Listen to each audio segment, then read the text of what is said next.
This is a beautiful piece of Tiffany Favril pottery to show you another variation of interesting things that the matte glaze and the green glaze can do. I had a nice image of it. I thought you'd like it. It's pretty, isn't it? Artist Van Briggle. More variations. These glazes are all very similar. This is when he went out on his own, but you can see all the beautiful variations that can be done with it. And again, these are all applied with an airbrush. It's a very simple lead-based glaze. The lead, in this case, just like this thing, lead is a flux. Lead is a thing that allows things. The reason lead was used so constantly in the arts and crafts era, and you're probably not going to see a piece of pottery throughout the duration of this lecture that is not lead-based, is because it was efficient, it was cheap, and it works very, very well. I think most of us potters cry a little bit that lead is not something that we can commonly use any longer because there are a lot of things that are very difficult for us to do without it, but it's just not a practical thing to be used any longer. The Tico guys in the past, the pictures I have of them doing it, they're standing in front of a large, like, reflective dish as a back spray. They've got an early air gun. They've got a bandana over their mouth, and they're they're atomizing lead into the air and coming back covered with them. You think of what some of these poor people went through to make a beautiful pot that you can now pay thousands of dollars for. All right, early piece of rookwood. This is another type. These are very treasured. This is a rookwood inlay. It's called an inlaid matte glaze. At least that's what I'm going to call it. I think that these are of that era, and at least of the matte glazes, I think that these are sort of the penultimate technical achievement. They weren't made for a very long time, and this is what ultimately comes into the rookwood vellum glazes.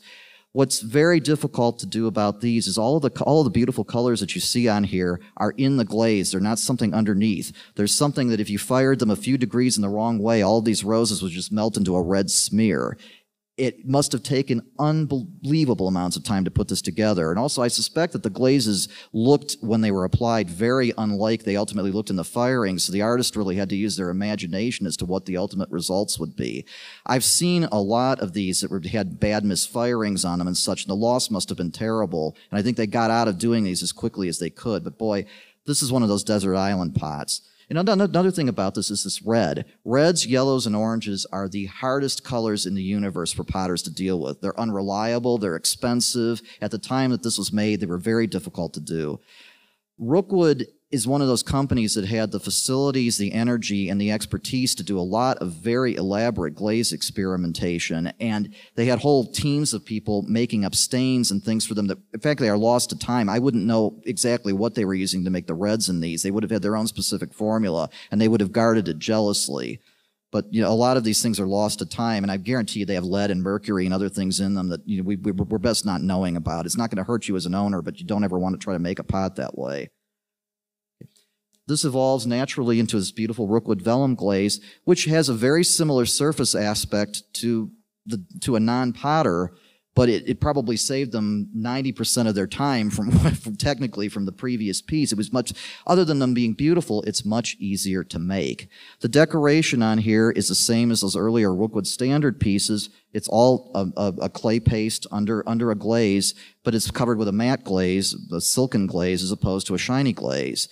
This is another one where the airbrush is crucial to getting that uniform surface, and it's a very heavily lead-based. Matte glazes are really aggravating, aren't they, Chris? Because especially lead, it's hard to get a lead glaze to be transparent such that you can see through it like a varnish. They tend to want to be very opaque and obscure all of the details. The lead-based glazes have the advantage of being just molten enough to make the things transparent without messing up the glaze underneath. And modern potters like myself and my colleagues that are working in this idiom have a hell of a time without being able to use lead. I wish there was some way to make it safer. Okay. Now this we're getting into a period that's near and dear to my heart because those of you who know me, my own sort of specialty is inglazed lusters and lusterware, and it's something that I experimented with a lot. The piece you're looking at is a medieval piece of Persian pottery, which is they're sort of the people that invented the concept of putting metallic glazes on pots. But I hear the term used mercilessly and wrong. No one working in the United States making iridescent pottery, and many of the potteries used any technique that remotely resembled this, but they all want to invoke the Persians because they thought it gave them extra credibility and the ability to charge a little more money. I don't do this technique. They don't do this technique. If you hear anybody calling themselves a Persian potter, they don't know what they're talking about.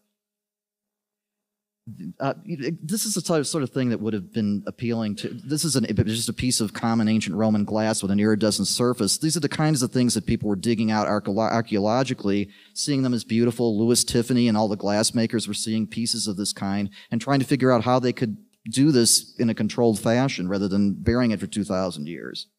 Not good for business.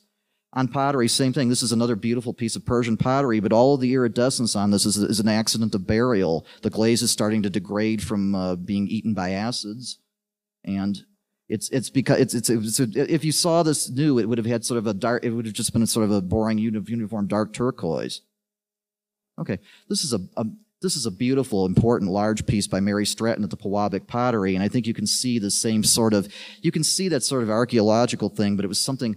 She's a very interesting person. It's not germane to our discussion to talk about her history. She's a discussion in and of herself, but it's sad that nobody's ever written a good book about her because she's really been lost to time.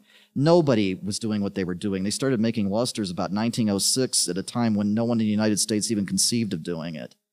I mean, these lusters, I'll talk about it technically a little bit. I don't want to run too long on time. Lusters are actually, it's another one like the matte glaze where the concept is simple, it's just difficult to execute. Lusters are basically just a glaze with a few trace amounts of precious metals. They might have silver, they might have a little bit of gold in them, copper, and they're fired in what is called a reduction atmosphere. Now, I have seen antique dealers since the day I started till yesterday use the term reduction for the purpose of adding an extra zero onto the bottom of their pots, and no one ever seems to understand what it means. All that reduction means is that at a certain point in the temperature of the firing of the pot, smoke is introduced or the kiln has been deprived of oxygen. Certain glazes then will create all sorts of interesting metallic effects and other things along these lines. This same piece, if it was fired in what is called a neutral atmosphere or no smoke was in the kiln, would probably be just sort of a blob blue or turquoise blue. It's sort of like she got this almost, I often don't really understand exactly where she even got the idea for doing these in the first place, but once the gloves were off, there was no stopping her.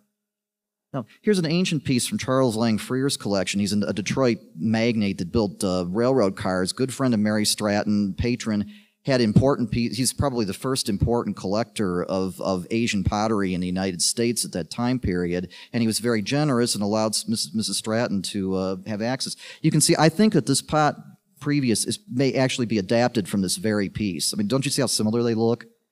And all this beautiful weathering and iridescence on this piece are all the function of it having been buried for centuries in the earth. It's purely accident. This is an ancient Chinese bronze, but again, so all the verdigris and the beautiful colors on it are the function of burial, and it's another type of thing that somebody like Stratton would have seen and tried to emulate. See, you can see the sort of faux verdigris. Another thing from a luster standpoint, it's very difficult technically, and I can tell this from personal experience, to combine some of these non-iridescent glazes with the iridescent ones. The variations of colors that she's gotten in this are technically very accomplished, and before her, I can't think of anybody that ever made the attempt. She's to be credited with some very original thinking. And isn't that pretty? Another beautiful piece of Pewabic, large, important.